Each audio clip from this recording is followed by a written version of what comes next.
Halo semuanya, perkenalkan nama saya Muhammad Farhan dengan NIM 25030204099. Saya berasal dari Prodi S1 Pendidikan Biologi Fakultas Matematika dan Ilmu Pengetahuan Alam Universitas Negeri Surabaya. Di sini saya akan menjelaskan tentang konsep belajar, faktor, dan prinsip-prinsipnya. Sebelumnya, apa sih belajar? Belajar adalah suatu perubahan pada diri seseorang dari tidak tahu menjadi tahu, tidak paham menjadi paham, yang terlihat pada peserta didik sebagai subjek dalam pembelajaran. Dalam pembelajaran sendiri terdapat faktor-faktor yang mempengaruhinya, seperti faktor internal dan faktor eksternal. Faktor internal sendiri merupakan faktor yang berasal dari diri sendiri siswa tersebut. Adapun yang termasuk ke dalam faktor internal adalah faktor jasmani dan faktor psikologis. Baik, yang pertama ada faktor jasmani. Faktor jasmani adalah faktor yang berhubungan dengan kondisi fisik individu. Seperti contoh yang pertama, karena sakit. Seseorang yang sakit akan mengalami kelemahan fisiknya, sehingga serangan sensoris dan motorisnya lemah. Akibatnya, rangsangan yang diterima melalui indranya tidak dapat diteruskan ke otak. Yang kedua, karena kurang sehat. Faktor kesehatan sebagai faktor internal yang mempengaruhi proses dan hasil belajar dimaksudkan, yaitu bahwa peserta didik yang mengalami gangguan kesehatan akan tidak dapat belajar dengan maksimal dan optimal. Anak yang kurang sehat dan mengalami kesulitan belajar sebab ia mudah capek, mengantuk, pusing, daya konsentrasinya hilang, kurang semangat, pikiran terganggu. Karena hal-hal ini, maka penerimaan dan respon belajar berkurang. Saraf otak tidak mampu bekerja secara optimal melalui proses mengelola, menginterpretasi, dan mengorganisasi bahan pelajaran melalui indera. Setelah faktor jasmani, faktor internal lainnya yaitu faktor psikologis.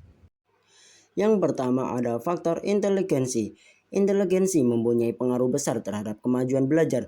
Dalam situasi yang sama, siswa yang mempunyai tingkat inteligensi yang tinggi akan lebih berhasil daripada yang mempunyai tingkat inteligensi yang rendah. Walaupun begitu, siswa yang mempunyai tingkat inteligensi yang tinggi belum pasti berhasil dalam belajarnya. Hal ini disebabkan karena belajar adalah suatu proses yang kompleks dengan banyak faktor yang mempengaruhinya, sedangkan inteligensi merupakan suatu faktor yang berhubungan antara satu dengan yang lainnya sehingga saling mempengaruhi. Dengan demikian, jika faktor lain itu bersifat menghambat atau berpengaruh negatif terhadap belajar, maka siswa akan mengalami kegagalan dalam belajar, dan begitu sebaliknya. Jika faktor lain bersifat mendukung, maka siswa akan berhasil dengan baik dalam belajarnya. Yang kedua ada bakat. Setiap orang memang dilahirkan dengan berbagai bakat yang berbeda-beda. Secara umum, bakat didefinisikan sebagai kemampuan potensial yang dimiliki seseorang untuk mencapai keberhasilan pada masa yang akan datang. Dengan demikian, bakat adalah kemampuan seseorang yang menjadi salah satu komponen yang dipengaruhi dalam proses belajar seseorang. Apabila bakat seseorang sesuai dengan bidang yang dipelajarinya, maka bakat itu akan mendukung proses belajarnya sehingga kemungkinan besar ia akan berhasil. Yang ketiga ada minat. Minat merupakan kecenderungan seseorang untuk melakukan suatu perbuatan. Misalnya, minat untuk mempelajari atau melakukan sesuatu. Dalam proses pembelajaran, tidak adanya minat seseorang anak terhadap suatu pembelajaran akan timbul kesulitan belajar.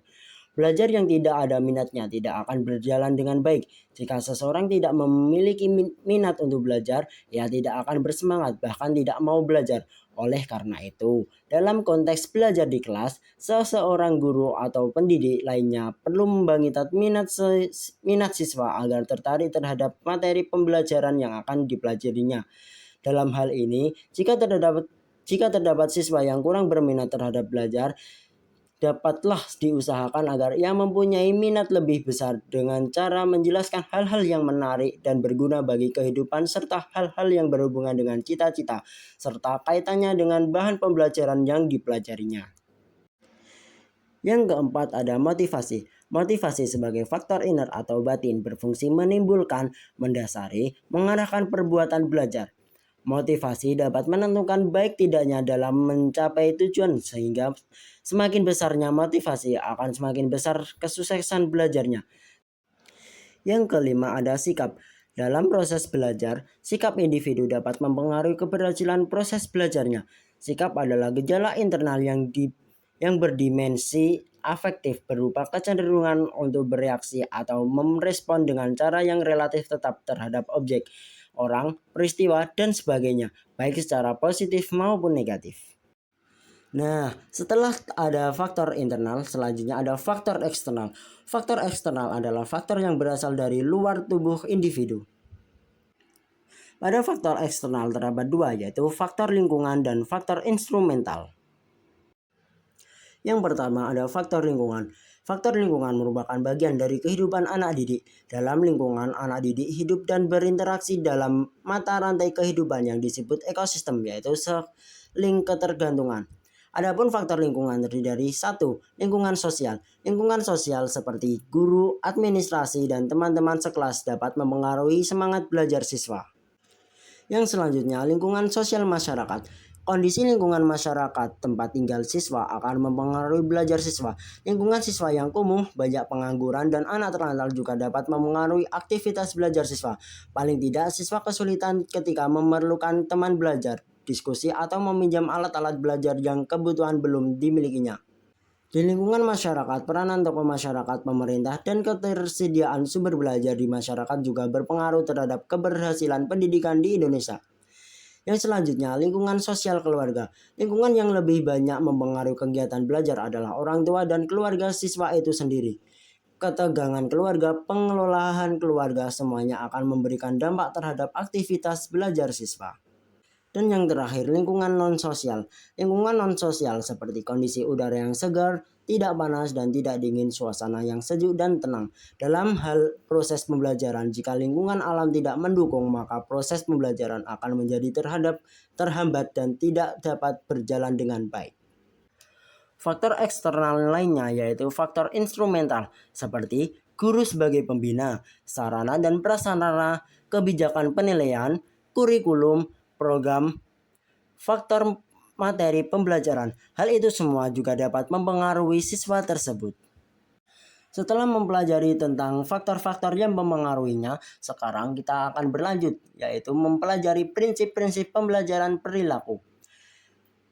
Pembelajaran perilaku atau behaviorisme adalah teori psikologi yang berfokus pada bagaimana perilaku diperoleh, dimodifikasi, dan dikendalikan melalui interaksi dengan lingkungan.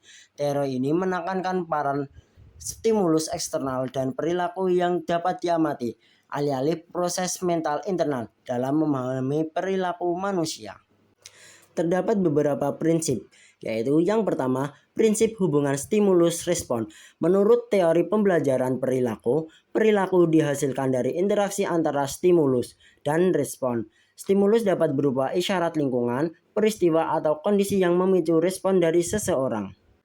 Seperti contoh, guru meminta siswa untuk mengambil buku catatan ketika melihat guru menulis di papan tulis. Setelah beberapa kali, siswa akan terbiasa mengambil buku catatan ketika melihat guru mulai menulis di papan tulis.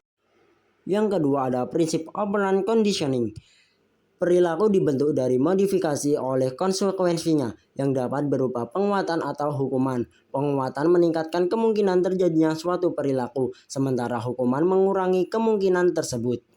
Seperti contoh, siswa mungkin merasa lega atau senang ketika mendengar suara bel yang menandakan akhir pelajaran. Suara bel awalnya adalah stimulus netral, tetapi setelah dipasangkan dengan akhir pelajaran atau stimulus tanpa kondisi, suara bel menjadi stimulus terkondisi yang memicu respon terkondisi atau peran lega atau senang. Yang ketiga ada prinsip classical conditioning. Konsep ini melibatkan asosiasi stimulus netral dengan respon alami dan otomatis. Pasangan yang berulang menjadikan stimulus netral tersebut sebagai stimulus terkondisi yang memunculkan respon terkondisi. Proses ini didasarkan pada prinsip generalisasi stimulus, di mana stimulus yang serupa membangkitkan respon yang serupa. Seperti contoh, guru memberikan pujian kepada siswa yang menjawab pertanyaan dengan benar. Kemudian siswa akan cenderung menjawab pertanyaan dengan benar karena ingin mendapatkan pujian. Yang selanjutnya ada prinsip reinforcement. Penguatan merupakan prinsip dasar dalam teori pembelajaran perilaku. Penguatan melibatkan pembelajaran konsekuensi yang memperkuat suatu perilaku sehingga lebih mungkin terjadi di masa mendatang. Yang selanjutnya ada prinsip punishment, yaitu hukuman. Hukuman adalah prinsip lain dari teori pembelajaran perilaku. Hukuman melibatkan pemberian konsekuensi yang mengurangi kemungkinan terjadi suatu perilaku. Hukuman bisa positif dan bisa juga negatif. Contoh hukuman positif, guru memberikan sanksi kepada siswa yang tidak menyelesaikan tugas, seperti membersihkan kelas. Sedangkan hukuman negatif, yaitu guru mengurangi waktu istirahat siswa yang tidak menyelesaikan tugas. Yang selanjutnya ada prinsip extension. Seperti contoh, guru mengabaikan siswa yang berbicara keras di kelas untuk mendapatkan perhatian, sehingga siswa tersebut tidak lagi mendapatkan penguatan dari perilaku tersebut. Yang selanjutnya ada prinsip generalization and discrimination. Seperti contoh, generalisasi. Siswa yang belajar bahasa Inggris di sekolah dapat menggunakan bahasa tersebut dalam situasi lain, seperti berbicara dengan orang asing. Contoh diskriminasi yaitu siswa yang belajar membedakan antara konsep yang serupa, seperti konsep lebih besar dan lebih kecil, dapat membedakan antara kedua konsep tersebut dalam situasi yang berbeda. Selanjutnya ada prinsip shaping. Seperti contoh, guru dapat mengajarkan teknik menggambar dengan cara memperkuat garis dasar, kemudian secara bertahap memperkuat bentuk dan porsi yang lebih kompleks. Nah, mungkin itu saja prinsip-prinsip yang dapat saya sebutkan.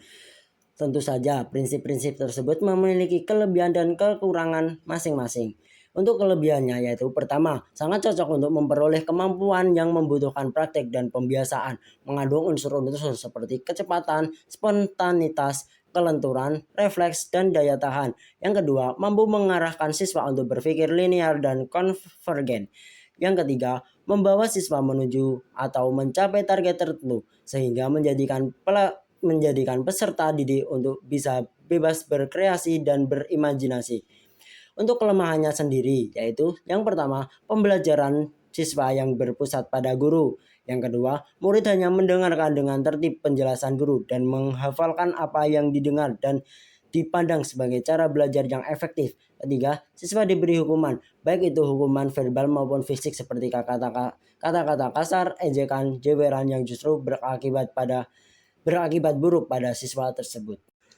Mungkin itu saja yang dapat saya sampaikan. Selebihnya mohon maaf apabila terdapat salah kata. Sekian, terima kasih dan sampai jumpa.